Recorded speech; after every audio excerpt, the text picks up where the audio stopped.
त्रिभुज में और इस त्रिभुज में देखो क्या कॉमन आ रहा है, बीच की ये वाली लाइन ए बी, इसका मतलब ए बी बराबर होगा ए बी के। मेरे को ये हम प्रूव कर चुके हैं, जो एकांतर अंतःकोण जो होता है, अपोजिट एंगल होते हैं, वो भी बराबर होते हैं। तो एंगल एक एंगल चार। कैसे आप सब लोग, आई होप आप सब बहुत अच्छे होंगे। मैं अपने YouTube channel KR study point में आप सभी का स्वागत करता हूं। आज हम क्लास 9th की मैथमेटिक्स की एक्सरसाइज 8.1 का question number 5th and 6th Hindi में सॉल्यूशन करने वाले हैं। अगर आपको क्वेश्चन नंबर 1, 2, 3, 4 चाहिए तो आप मेरी वीडियो पे, प्रीवियस वीडियो पे जाके देख सकते हैं, या फिर इन सभी का लिंक मैं अपने डिस्क्रिप्शन बॉक्स में डाल दूंगा। वीडियो काफ़ी ज़्यादा इन्फॉर्मेटिव होने वाली है, तो वीडियो को आप एंड तक देखें और बिल्कुल भी स्किप ना करें, क्योंकि इस वीडियो में काफ़ी सारी आइडेंटिटीज़ यूज़ होने वाली है। अगर आप स्किप करेंगे तो आपके पास एक सॉल्यूशन तो होगा, बट आपके पास मतलब आपको समझ कुछ भी नहीं आएगा, जस्ट आपका टाइम वेस्ट होगा। तो मैं बार बार कह रहा हूँ, वीडियो को आखिरी तक देखें, मैं काफ़ी अच्छे से समझाऊंगा। दोनों क्वेश्चन काफ़ी ज़्यादा इजी हैं, एक बार में समझ आ जाएंगे अगर आप वीडियो को पूरी की पूरी देखेंगे तब। तो चलिए अब इस इंटरेस्टिंग वीडियो को, क्वेश्चन नंबर 5 आपके होम स्क्रीन पर आ रहा होगा, मैं एक बारी आपके साथ पढ़ देता हूँ और उसे समझते हैं वो कह क्या रहा है। क्वेश्चन नंबर 5 कह रहा है कि दर्शाइए कि यदि एक चतुर्भुज है के विकर्ण मतलब डायगोनल बराबर हों। चलो एक मैं बना के दिखा देता हूँ आपको, फिर बहुत अच्छे से समझ आ जाएगा। क्वेश्चन नंबर 5, एक हमें चतुर्भुज यूँ करके दे रखा है। जैसे हम मान लेंगे कि हमें एक चतुर्भुज A, B, C और D हमें दे रखा है। इसके जो डायगोनल्स मतलब विकर्ण हैं वो क्या है, आपके बराबर है। ठीक है, तो इनको अब हम बराबर भी रख लेंगे। और देखो हमें क्या कह रहा है, ये कह रहा है कि विकर्ण बराबर हों और परस्पर समद्विभाजित करें। याद रखना, परस्पर के बाद NCERT की बुक में एक वर्ड मिसिंग है, आप वो लिख लेना जो आपके यहाँ पे लिखा हुआ है परस्पर के बाद लिखना है आपको समकोण पर। तो इसके बीच में जो कोण बन रहा है वो समकोण है, और वो परस्पर समकोण पर समद्विभाजित करते हैं। इसका मतलब जो इनके बीच में जो कोण बन रहा है वो आपका 90 डिग्री का कोण बन रहा है, और ये सब एक दूसरे को बराबर बराबर काटते हैं। मतलब ये चीज़ इसके बराबर है और ये वाली चीज़ इसके बराबर है। ठीक है, तो मैं एक बारी क्वेश्चन पूरा फ्लो में पढ़ देता हूँ, जिससे कि आप वो करेक्शन भी ठीक कर पाए। तो हम ये पढ़ेंगे, क्वेश्चन दर्शाइए कि यदि एक चतुर्भुज के विकर्ण बराबर हैं और परस्पर समकोण पर समद्विभाजित करते हैं, मतलब जहाँ पे समकोण बन रहा है वहाँ से दो हिस्सों में बंटते हैं, विभाजित करते हैं, तो वह एक वर्ग है। तो हमें फाइंड आउट करना है कि एक वर्ग है। सबसे पहले तो आप ये जानो कि वर्ग की प्रॉपर्टी क्या होती है। वर्ग की प्रॉपर्टी होती है कि सारी भुजाएं एक दूसरे से बराबर होती हैं, पहली प्रॉपर्टी है। दूसरा ऐसा होता है कि सबके बीच में 90 डिग्री का एंगल बन रहा होता है। ये सेम टू सेम जो क्वेश्चन नंबर 5 है आपका उल्टा क्वेश्चन है क्वेश्चन नंबर 4 के। अगर आपने क्वेश्चन नंबर 4 नहीं देखा तो आप वो जाके देख लो, सेम टू सेम वैसा ही। उसमें हमें वर्ग फाइंड करना, वो वर्ग दे रखा था, इसमें हमें वर्ग फाइंड करना है। तो काफ़ी ज़्यादा ईजी है। तो सबसे पहले हम क्या करेंगे, अब देखिए इस क्वेश्चन को काफ़ी ज़्यादा इजी है, किस तरीके से सॉल्व करेंगे। सबसे पहले आपको जो जो दे रखा है हम वो लिख देंगे। दिया है चतुर्भुज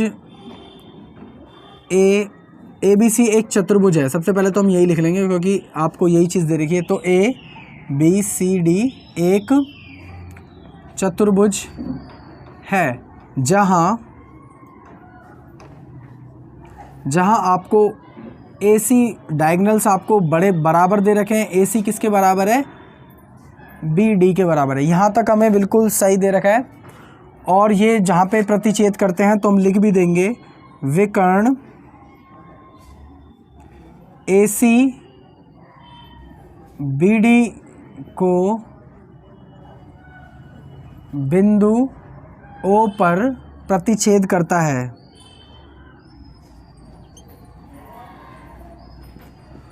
इंग्लिश वाले में अच्छे लिखेंगे, the diagonal of AC intercepting the line BD on point O। The diagonal of AC intercepting the line BD on point O। याद रखना, इंग्लिश वाले बच्चे लिखेंगे। तो आपको जो जो आपको दे रखा था हमने लिख दिया है। अब आपको देखो क्या क्या ज्ञात करना है, ये भी पता होना चाहिए।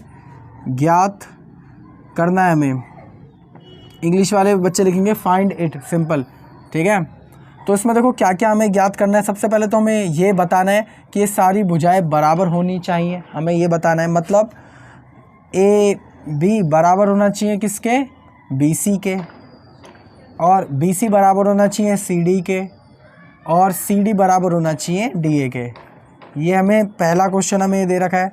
और जो सेकंड क्वेश्चन हमें दे रखा है वो होना चाहिए कि ये जो एंगल है 90 डिग्री का होना चाहिए। इसका मतलब angle A plus equal to में एंगल बी, एंगल सी और एंगल डी आपका क्या होना चाहिए, 90 डिग्री का एंगल होना चाहिए, क्योंकि हर जगह वर्ग में क्या होता है 90 डिग्री का एंगल होता है।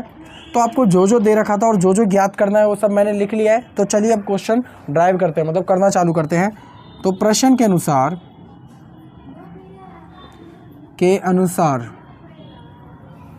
देखो, सबसे पहला हम पहला क्वेश्चन सॉल्व करेंगे कि ये सारी रेखाएं क्या होती हैं, जो आपका वर्ग होता है, स्क्वायर होता है, उसमें सारी की सारी रेखाएं क्या होती है, बराबर होती है। तो हम पहला क्वेश्चन करते हैं। तो हम क्या करेंगे कि ट्रायंगल ए ओ बी में, इसको हम थोड़ा सा मैं डार्क कर देता हूँ जिससे कि आपको अच्छे से दिखाई दे। ट्रायंगल, एक ये वाला ट्रायंगल और एक ये वाला triangle, triangle A O B व ट्रायंगल सी ओ बी में, ध्यान रखना ट्रायंगल सी ओ बी में। अब हम अगर इन दोनों को अगर हम कॉन्ग्रुएंट प्रूफ कर देते हैं, मतलब सर्वांगसम प्रूफ कर देते हैं, तो हम ये भी कह सकते हैं, जब एक बात बताइए कि जब दो त्रिभुज सर्वांगसम प्रूफ, अगर मैं कह सकता हूँ कि अगर मैं इन दोनों ट्रायंगल्स को, ट्रायंगल ए ओ बी और ट्रायंगल बी ओ सी को, जो भी है सी ओ बी या बी ओ सी, इन दोनों ट्रायंगल्स को अगर मैं कॉन्ग्रुएंट मतलब सर्वांगसम प्रूफ कर देता हूँ, तो उसकी सारी चीज़ें एकदम बराबर होती है, क्योंकि जो चीज़ें दो ट्रायंगल सर्वांगसम होते हैं उसकी सारी चीज़ें बराबर होती है। तो देखो अभी से हम सर्वांगसम किस तरीके से प्रूफ करते हैं। सबसे पहले देखो इस वाले ट्रायंगल में और इस वाले ट्रायंगल में देखो सबसे पहले क्या चीज़ कॉमन है। मेरे को ये दे रखा था कि जो ये वाला विकर्ण है यहाँ से लेके यहाँ तक ये दोनों बराबर हैं, मतलब ए ओ बराबर है ओ सी के। तो मैं लिख सकता हूँ ओ ए हमारा बराबर है ओ सी कर, ये हमें दे ही रखा था तो दिया है, पहली चीज़ तो ये बराबर हो गई। और मेरे को ये भी पता है कि ये सारे 90 डिग्री एंगल पर काट रहे थे, ठीक है। तो इसका मतलब यहाँ पे जो एंगल जो भी बन रहे हैं वो सब 90 डिग्री एंगल पर बन रहे हैं, मतलब angle A O B equal to में होगा एंगल सी ओ बी के। तो एंगल सी ओ बी के, और ये दोनों क्या है हमारे 90 डिग्री पर है, मतलब ये हमें दे रखा था, दिया है, ये भी हमें दे रखा था। अब देखो हमारी दो चीज़ें कॉमन हो गई। अब देखो तीसरी चीज़ हम कहाँ से निकालेंगे। इन दोनों ट्रायंगल्स में एक बीच वाली रेखा जो है वो दोनों में कॉमन है, मतलब उभयनिष्ठ है। इंग्लिश वाले बच्चे लिखेंगे कॉमन लाइन। तो क्या है, ओ बी कॉमन है, तो ओ बी बराबर है ओ बी के उभयनिष्ठ, ठीक है। इंग्लिश वाले बच्चे लिखेंगे इधर कॉमन लाइन। तो देखो हमारी ये तीन चीज़ हमारी बराबर हो गई। सबसे पहले मैंने क्या चीज़ ले ली है कि ये डायगोनल दोनों जहाँ पे मतलब कट रहे थे वहाँ पे दोनों बराबर हैं, पहली चीज़। दूसरा जो एंगल हमें 90 डिग्री का दे रखा था वो यहाँ पे भी 90 होगा, यहाँ पे भी, यहाँ पे भी, यहाँ पे भी, तो दोनों तीनों चारों जो भी हैं 90 होंगे। तो दोनों को हमने 90 लिख लिया। और इसमें कॉमन लाइन उभयनिष्ठ भी आ रहा था, उसको भी लिख लिया। तो मैं कह सकता हूँ कि हमारा ट्रायंगल ए ओ बी सर्वांगसम है ट्रायंगल सी ओ बी। तो एक बात बताइए, जब ये दोनों सर्वांगसम है तो मैं कह नहीं सकता, जब ये दोनों ट्रायंगल सर्वांगसम हो गए तो मैं कह सकता हूँ कि A B line C B के बराबर है। इसका मतलब मैं कह सकता हूँ ए बी लाइन हमारी बराबर होगी बी सी लाइन के। और जब एक बात बताइए, जब ये दोनों ट्रायंगल हमने सर्वांगसम प्रूफ कर लिए हैं तो ऑब्वियस सी बात है ये भी इसी के बराबर होंगे, उनको भी हम आराम से सर्वांगसम प्रूफ कर सकते हैं। तो इसका मतलब मैं कह सकता हूँ यहाँ पे इसी प्रकार ए बी बराबर होगा बी सी के और बी सी बराबर होगा सी डी के, और हमारा जो सी डी है ये बराबर होगा ए डी के, डी ए के। तो ये वाली चीज़ हमको जो प्रूव करनी थी वो हम प्रूव कर चुके हैं फर्स्ट क्वेश्चन में। आज आई होप आपको समझ आ गया होगा। इसमें हमने दो ट्रायंगल्स लिए थे, एंगल ए ओ बी और एंगल सी ओ बी। उसमें हमने तीन चीज़ें कॉमन ले ली थी। सबसे पहले तो हमें जो विकर्ण दे रखा था ये दो भागों में बटा हुआ था, तो हमने वो भी रख लिया। फिर जो एंगल था 90 डिग्री का था वो भी रख लिया। फिर इसमें जो कॉमन लाइन थी वो भी रख लिया था।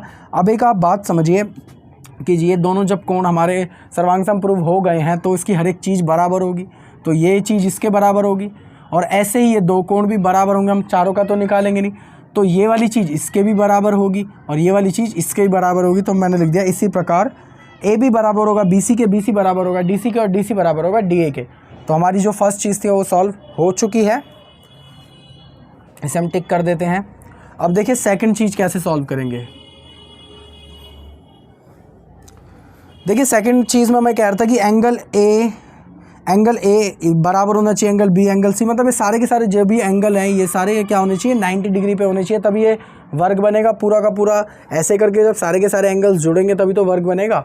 तो देखिए सेकंड क्वेश्चन में हम क्या करते हैं, ऐसा मैं क्या करूं कि मेरा ये एंगल और ये एंगल आ जाए, मतलब ऐसे मैं कौन सा ट्रायंगल लूं। तो एक बात आप सोचिए, अगर मैं एंगल DAB मतलब ये वाला ट्रायंगल थोड़ा सा हाईलाइट कर देते हैं, एंगल DAB ले लूं तो ये पूरा आ जाएगा।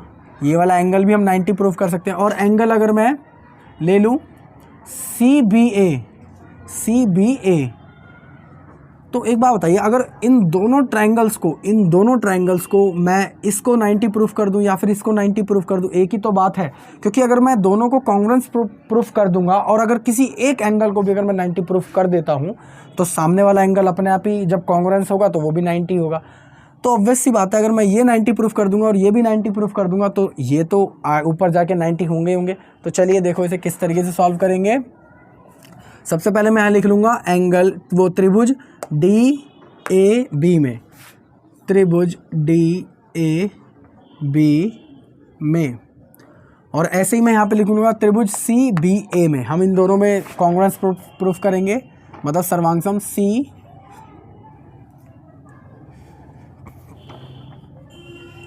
CBA में। अब आप देखिए इन दोनों में क्या क्या चीज़ें कॉमन आ रही है, इस वाले में और इस वाले में देखो क्या चीज़ कॉमन आ रही है। सबसे पहले तो मैं ये दे रखा था कि देखो भाई डायगोनल कॉमन थे इसमें, मतलब AC बराबर होगा BD के, हम जानते हैं अच्छे से। तो AC बराबर है BD के, ये हमें दे रखा था, दिया है। और आप ये भी बहुत अच्छे से जानते हैं कि जो AD लाइन है वो BC के बराबर होगी। कैसे बताता हूँ, क्योंकि हम ये देखो प्रूफ कर चुके हैं कि AD जो लाइन है, मतलब ये सारी लाइनें एक दूसरे के बराबर है। हम ये प्रूफ कर चुके हैं कि AB लाइन BC के, CD के और DA के, तो सारी लाइन एक दूसरे के बराबर है, हमें प्रूफ कर चुके हैं। तो मैं यहाँ पे लिख सकता हूँ कि AD लाइन AD बराबर होगा किसके, BC के। और यहाँ पे मैं लिख दूंगा ज्ञात है, हम ये ज्ञात कर चुके हैं, ज्ञात है हमें अभी भी, ठीक है। ये दो चीज़ आ गई। अब इस त्रिभुज में और इस त्रिभुज में देखो क्या कॉमन आ रहा है, बीच की ये वाली लाइन AB, इसका मतलब AB बराबर होगा AB के। और ये क्या है, दोनों में कॉमन है, तो इसे हम क्या लिखेंगे हिंदी में, उभयनिष्ठ, और इंग्लिश वाले बच्चे लिखेंगे कॉमन लाइन। तो उभयनिष्ठ,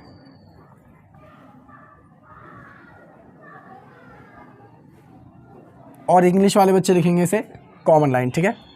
तो जब ये तीन चीज़ें हमारी बराबर हो गई हैं तो इसका मतलब मैं कह सकता हूँ कि ट्रायंगल DAB कॉन्ग्रुएंस है, मतलब सर्वांगसम है ट्रायंगल CBA के। तो जब ये वाला ट्रायंगल इसके बराबर है तो ऑब्वियस सी बात है एंगल A एंगल B के बराबर होगा ही होगा, क्योंकि जब ये दोनों ट्रायंगल कॉन्ग्रुएंस हो गए हैं तो इनकी हर एक चीज़ बराबर होगी। इसका मतलब एंगल AB बराबर होगा एंगल B के। तो एंगल A बराबर होगा एंगल किसके, B के। और आप ये बात बहुत ज़्यादा अच्छे से जानते हैं, इसे क्वेश्चन नंबर मैं 1 मान लूँगा। वो बात क्या है जो आप जानते हैं कि एक ही रेखा पर जब दो कोण बनते हैं तो उनका टोटल क्या होता है। आप कभी D को आप देखोगे तो अगर आप सीधी लाइन खींच दोगे तो 180 होता है।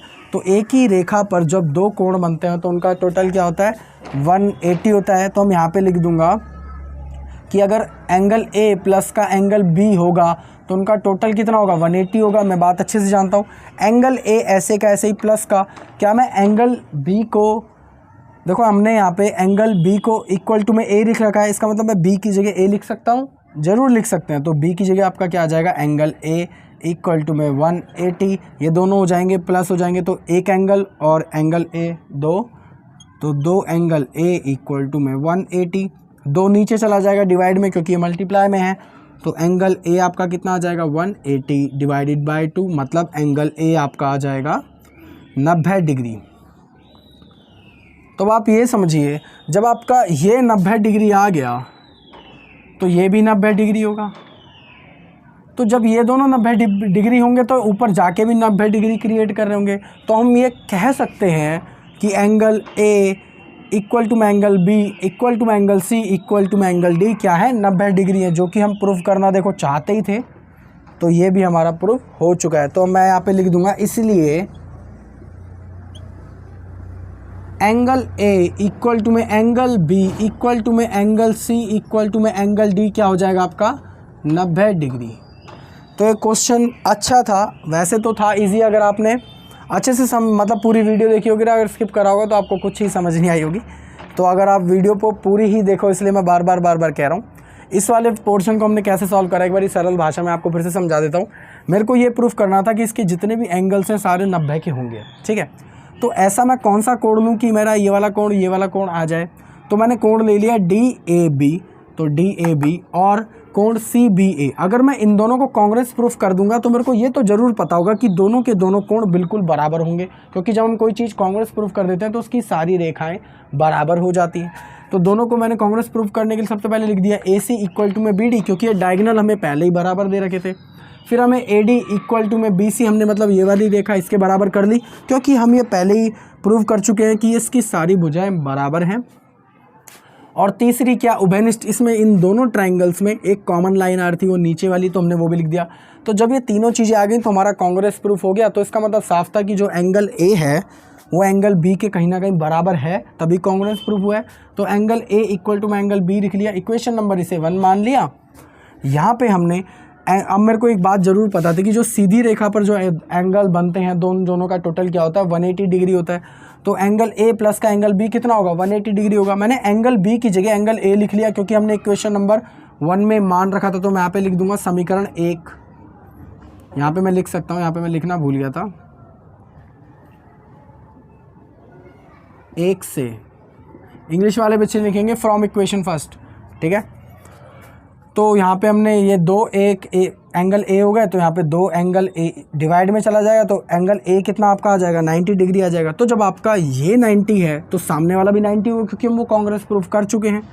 तो जब ये 90 है तो एंगल B भी 90 होगा, और फिर ये C इसके सामने वाला भी 90 होगा, और ये भी 90 होगा। तो सारे के सारे 90 होंगे, हम ये प्रूफ कर चुके हैं। और एक वर्ग की जो खासियत होती है वो 2 ही होती है कि सारे एंगल 90 के होंगे और सारी भुजाएं बराबर होंगी। तो सारी भुजाएं हमने पहले ही बराबर कर ली थी, और ये सारे 90 के हैं वो अब हमने प्रूफ कर लिया है। तो कितना ईजी क्वेश्चन था, आई होप आपको समझ आ गया होगा।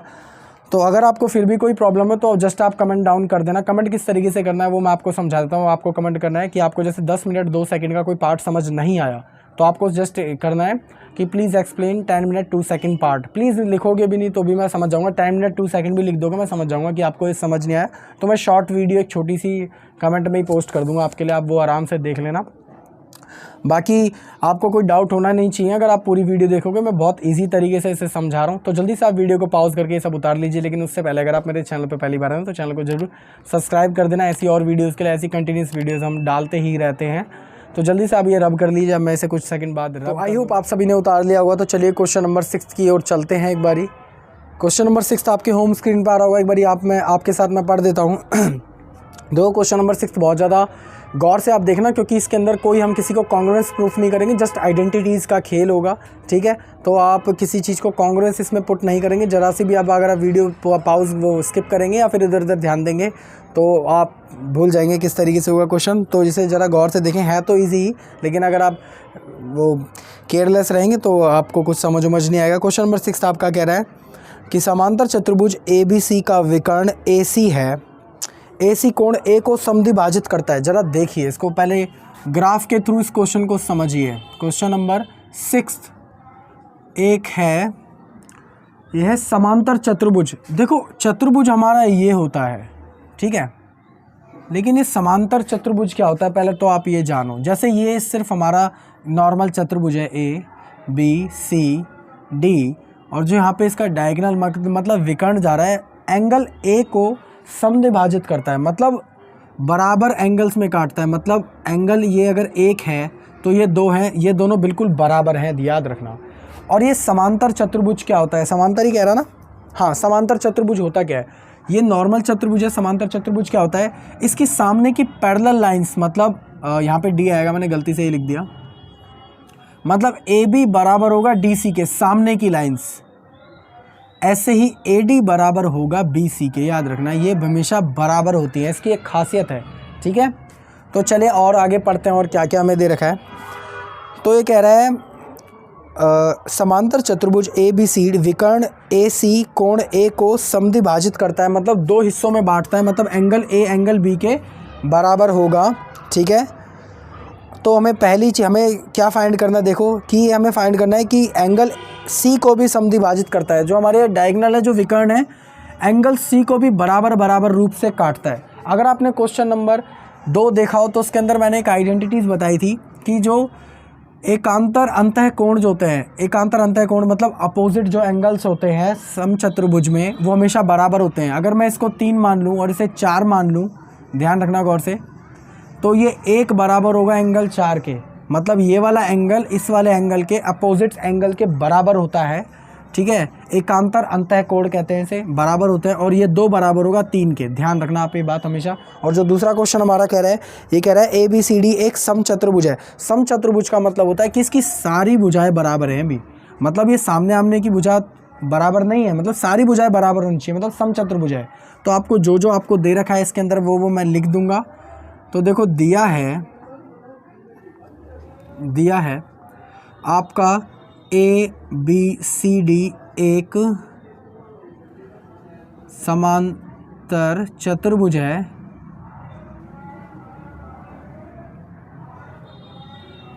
ये आपको दे रखा है, जहां आपका जो डायगोनल मतलब ए सी है, ए सी विकर्ण एंगल ए को समद्विभाजित करता है,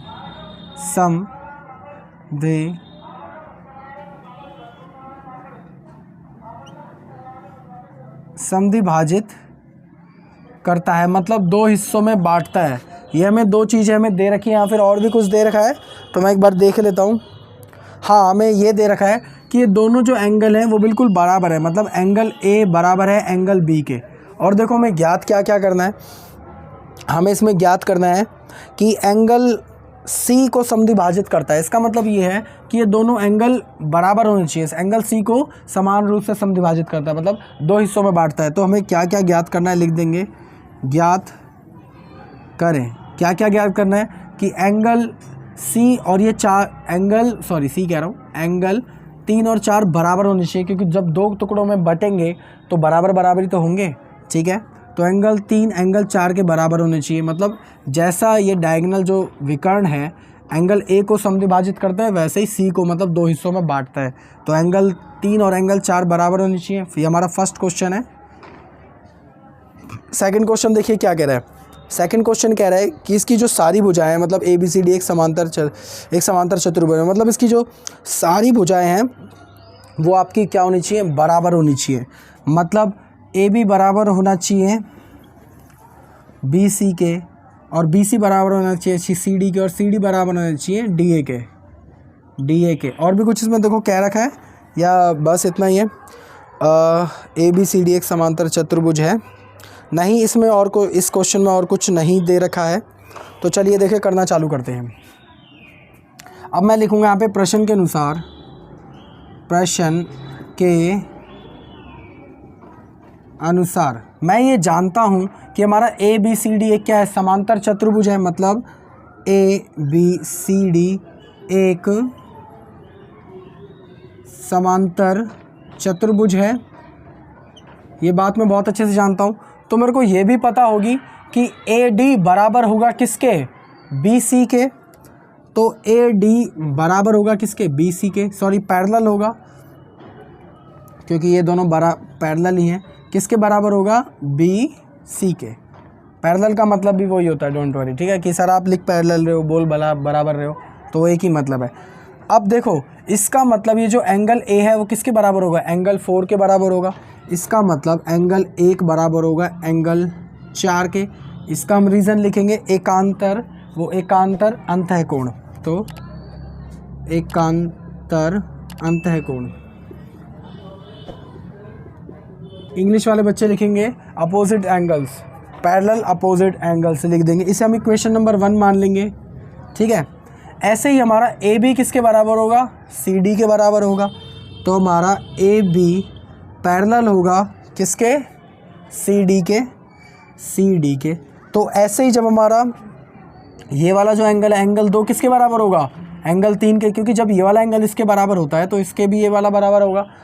तो एंगल 2 बराबर होगा एंगल 3 के, और इसका भी रीज़न हमारा क्या हो जाएगा, एकांतर अंतःकोण, एकांतर अंतःकोण। इसको हम इक्वेशन नंबर 2 मान लेंगे। अब देखिए एक बात मेरे को बहुत अच्छे से दे रखी है कि हमारा एंगल जो 1 है वो एंगल 2 के, अब देखिए एंगल 1 की जगह देखो, जो हमारा एंगल 1 था वो किसके बराबर था, एंगल 4 के बराबर था। तो एंगल 1 की जगह मैं एंगल 4 लिख सकता हूँ। तो एंगल 1 की जगह आपका 4 आ गया, और एंगल आपका 2 है जो हमने सेकंड इक्वेशन मानी थी, एंगल 2 किसके बराबर है, एंगल 3 के बराबर है। तो एंगल 2 की जगह मैं एंगल 3 लिख सकता हूँ। तो हमारा प्रूव हो चुका है कि एंगल 4 किसके बराबर होगा, एंगल 3 के बराबर होगा। ये इक्वेशन हम लिख दूंगा मैं समीकरण 1 व 2 से। इंग्लिश वाले बच्चे लिखेंगे फ्रॉम इक्वेशन 1 एंड 2। तो अब हमारा प्रूव हो चुका है कि विकर्ण ए सी एंगल सी को समद्विभाजित करता है। यह हमारा प्रूव हो चुका है, ठीक है। इसको कितना इजी तरीके से हमने करा, एक बार आप फिर से समझ लीजिए कि एक हमें जो दे रखा था वो मैंने लिख लिया, जो हमें ज्ञात करना था वो मैंने लिख लिया था, ठीक है। प्रश्न के अनुसार हम ये जानते थे कि ABCD एक समांतर चतुर्भुज है। तो समांतर का मतलब क्या होता है कि सामने की चीज़ें पैरेलल मतलब बराबर होंगी। इसका मतलब AD किसके बराबर होगा, BC के बराबर होगा, AD BC के बराबर है। ऐसे ही जो हमारा एकांतर अंतःकोण मतलब जो अपोजिट एंगल होता है, मतलब एंगल A किसके बराबर होगा, 4 के। तो एंगल A इक्वल टू में 4 इक्वेशन नंबर 1 मान लिया। ऐसे ही एंगल B जो बराबर होगा वो एंगल DC के बराबर होगा। सॉरी, लाइन AB किसके बराबर होगी, CD के बराबर होगी। तो लाइन AB बराबर है CD के, मतलब पैरेलल है। ऐसे ही हमारा जो अपोजिट एंगल है, मतलब एंगल 2 एंगल 3 के बराबर होगा। तो एंगल 2 एंगल 3 के, हमने दूसरी इक्वेशन इसको मान लिया। मेरे को ये दे रखा था कि एंगल 1 और एंगल 2 दोनों बिल्कुल बराबर है, क्योंकि 2 टुकड़ों में बढ़ते हैं, समद्विभाजित करता है विकर्ण कौन सा, AC। एंगल A की जगह मैं क्या लिख सकता हूँ, हमने फर्स्ट इक्वेशन में लिख रखा है 4, तो मैंने एंगल A की जगह 4 लिख लिया। एंगल 2 की जगह मैं क्या लिख सकता हूँ, 3, क्योंकि हमने पहले ही प्रूव कर चुके हैं कि एंगल 2 और 3 बिल्कुल बराबर है।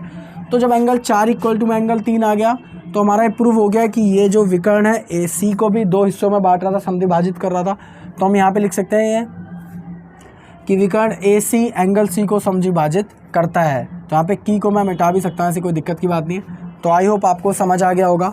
तो चलिए इसका जो सेकंड क्वेश्चन था, सेकंड क्वेश्चन हमारा क्या दे रखा था, ये हम सॉल्व कर चुके हैं कि AB BC और AD और DA ये सारी जो रेखाएं हैं वो क्या हैं, बराबर हैं। तो चलिए देखो इसे किस तरीके से कैसे सॉल्व करेंगे। देखो मेरे को एक चीज़ दे रखी है कि एंगल A बराबर है एंगल 2 के। ये बात मेरे को बहुत ज़्यादा अच्छे से पता है, और मेरे को ये बात भी बहुत ज़्यादा अच्छे से पता है कि एंगल 1 बराबर है, ये एंगल 1 किसके बराबर है, एंगल 4 के बराबर है। और रीज़न इसका क्या है वो मैं लिख दूंगा, एकांतर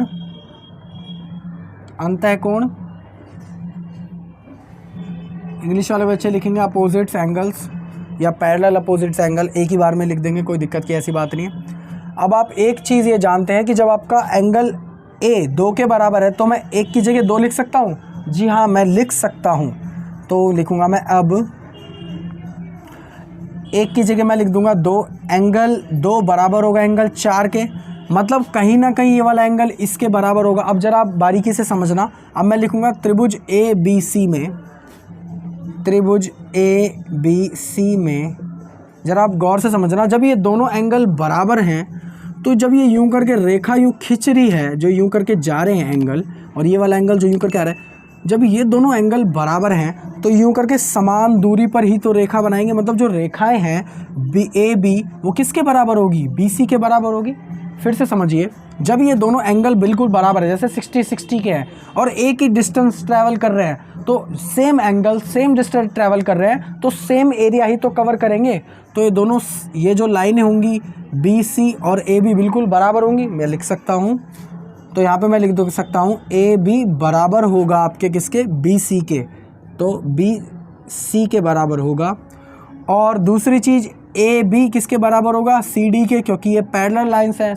क्या इस हिंदी की वर्ड था ना वो, समांतर चतुर्भुज है, तो समांतर चतुर्भुज की सम्मुख रेखाएं मतलब सामने की जो रेखाएं होती है वो बराबर होती हैं। इसका मतलब ए बी बराबर होगा किसके, सी डी के। आप और हमारा और जो ये वाली रेखा है ए डी बराबर होगी किसके, बी सी के।